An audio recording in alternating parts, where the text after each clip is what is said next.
with much toing and froing on all sorts of Zoom stuff, here I am. So happy to be here with my dear friend, Naomi Greyser. Hello. Hi. Hello. So just as a way of a very small introduction, as we start to do these short videos with members of the Obermann community, one of the very first people I thought of was Naomi, because of her work around writing. And I feel like one of the first things that probably crossed many people's minds about being sequestered was either, oh, I can write a whole bunch, or, oh my God, I'm stuck in my house with my family and how am I ever going to write? Or both. Or both. Yeah. Yeah. Yes. And also this weird, like, added pressure of like, oh, if there's more time, I have to start producing in mass. Yes.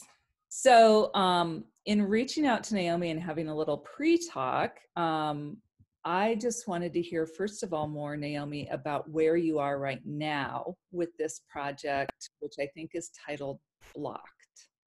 Yes. I am working on my second book, which is called Blocked, Writing Race and Gender at the University. And there's also an accompanying kind of slim volume called Unblocked, How Academics Write. So that second one is a little bit more applied and practical. And I feel really lucky that I get to work at the University of Iowa because we're the writing university, and my research and teaching focus on the art of human expression in literature and popular culture, including daily life and especially in people's work. So my monograph and the slim volume both are demonstrating, or I should say they both do demonstrate that heightened efficiency culture and productivity imperatives at the American university are ultimately profoundly counterproductive. So I think this is something that many of us really sense, but don't always have data and evidence and analysis to support that at a structural level. Productivity actually blocks scholars' writing and thinking. So I'm in my project depersonalizing research and writing obstacles and situating writing flow and writing block in the context of institutions and social and political conditions. And I'm really invested in mapping what I see as unjust distributions of block and flow. So certain of us have always been positioned in ways that either fluff up and support our work or often suppress and squelch our work for all kinds of different reasons having to do with heterosexism, xenophobia, colonialism, class, language, citizenship,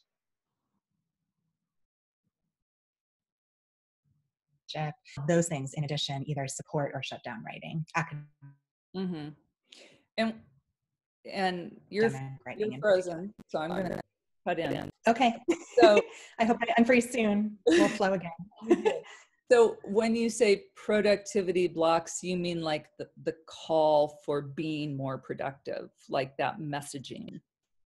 Yeah, and I'm glad that you asked about that, because one thing that's really been coming up in this particular moment, which is so intense and there's so much happening and so much at stake, is I think what you described, like people flickering between really wanting to connect with their projects and at the same time experiencing a lot of overwhelm. For many of us, intense caregiving that is constantly interrupting us, health issues, caring for people with health issues, public health anxiety, and a lot of concerns about productivity or lost productivity or kind of anticipatory grief about lost productivity. And that's, I think, a place where my research project it does speak to a little bit, because part of what I've been studying is how, like, we didn't always think about inquiry in terms of knowledge production, and that language of mass manufacturing only entered into the lexicon in the 20th century on a factory model. So the whole idea about writer's block really comes out of organizational behavior and management measurements of like flow per minute that, emerged in an assembly line context. So for some of us, like, our work is mass mass produced in certain kinds of ways. But most of us as academics don't work on that model, but we still have internalized that productivity imperative because we're taught that that's how to get ahead or how to succeed. So yeah, when you talk about productivity, that's not like the only way to think about our work. We can, and I'm always looking for different metaphors. I don't know what metaphors you use for your work, but like creativity or inquiry or thinking or being generative or expansive or curious. Like there's a lot of ways to understand the practice of like intellectual labor. It doesn't have to be productivity. And I feel like that's actually a pretty dangerous and again, counterproductive. Mm-hmm. And certainly when, you know, The notion of it that way, metaphor. Yeah, the notion of being in flow is usually just like this, you know, delicious, wonderful place that you want to be in. So it's, you know, incredibly positive. But when we were talking, just touching base yesterday, and you were talking about commodification and then this notion of lubrication, which was fascinating. No, I like that you brought that up because flow can describe alternately, yes, like this delicious state or like classic optimist psychology, like a state of losing track of time and space because we're so immersed in our work and that's like phantasmatic almost. Or it can be this very like regimented output-based thing. And in the mid to late 20th century, like people developed lubrication regimes. Like productivity management was designed around hydrology, which is like the study of different liquids and fluids that would help cushion ball bearings in manufacturing equipment. Mm-hmm. So it was very much about lubrication to get things as frictionless as possible.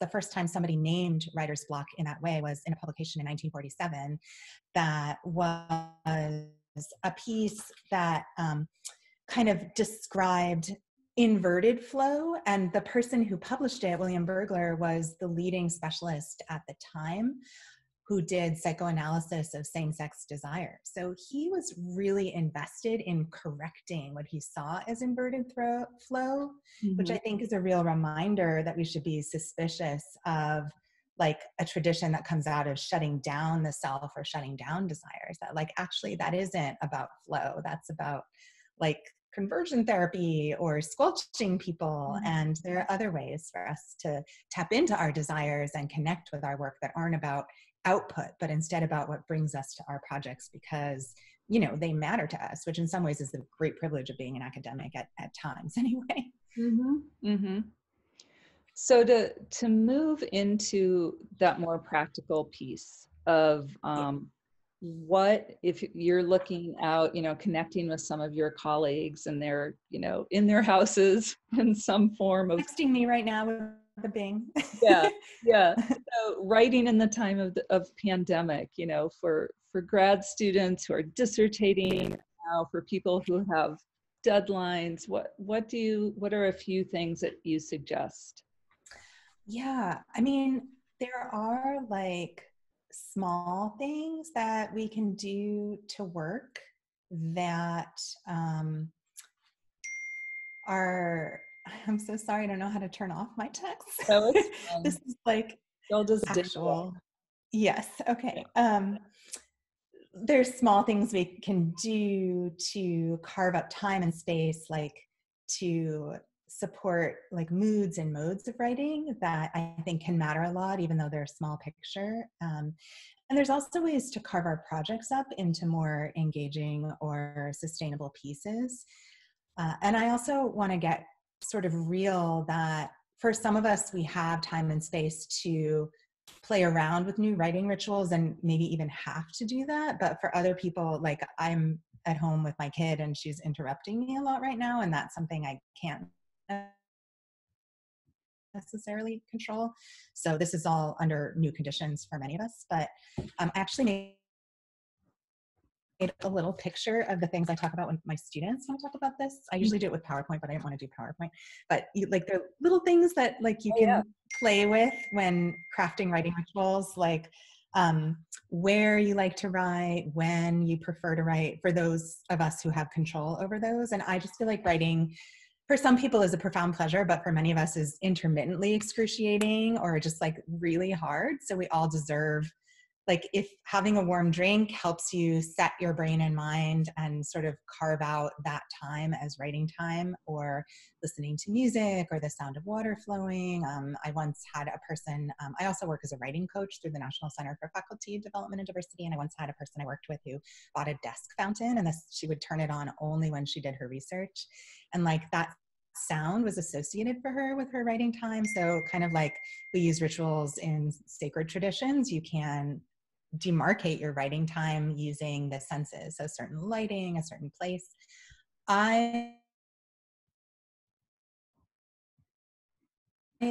So I've had to come up with new ways to feel like at home. Yeah. And I think you just froze, but I think what you were saying is that you usually work not at home. Yeah, I hate working at home. It's the worst thing ever. And I truly, like, this is a very privileged kind of challenge. Like, I have my health right now. My family is okay. We have food and shelter. So in the hierarchy of needs, but oh my gosh. And you told me about your dream about, Dreaming, what was it? like Instagram, like scrolling, you know, because I'm Yeah. scrolling the news so much. Yeah. Yes. Well, after you told me about that dream, I dreamt I was trapped in a screen. And it was totally like a social distancing dream. But for me, the slippery, like sort of moving from one window to a next, or one platform to the next, or like teaching to write, like all in the same space, like that's really hard for me. So I've been playing with company, and I like am connecting with friends, which is something I do even if I'm in a cafe, but I'll meet them online and write in digital proximity to them. And I that love has that. helped me kind of set a rhythm and ritual. And we'll like say hey and decide what we're going to work on. Yeah. Ooh, and the other thing that I think can be really helpful too is I always talk about picking tasks that match people's emotional state. So for some of us, we may have like not the bandwidth for certain kind of work, but we might have it for something else. So there's not necessarily an all or nothing mentality.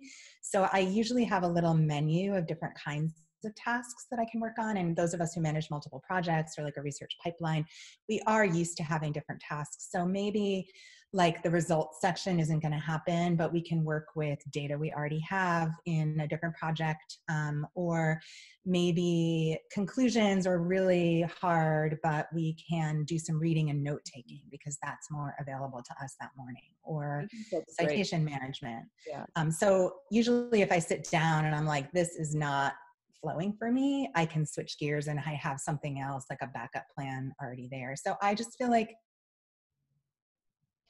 my heart goes out to like dancers and people who are used to working in labs. Like there's serious access issues right now. And I don't want to say like, make a list and do a thing. Like it's not about that. But sometimes we have different kinds of things that we can try to match wherever we're at. And, you know, if connecting to a project feels right now, like that is an option. Right. And as somebody who teaches mindfulness and tries to remind people that if this doesn't work, don't freak out, like go to the next thing. And so that menu of different possibilities is so, so useful. Yeah. So I just wanted to bring us around for a final question about sustaining your writing. And you just had like a lovely kind of metaphor or story that comes from another writer.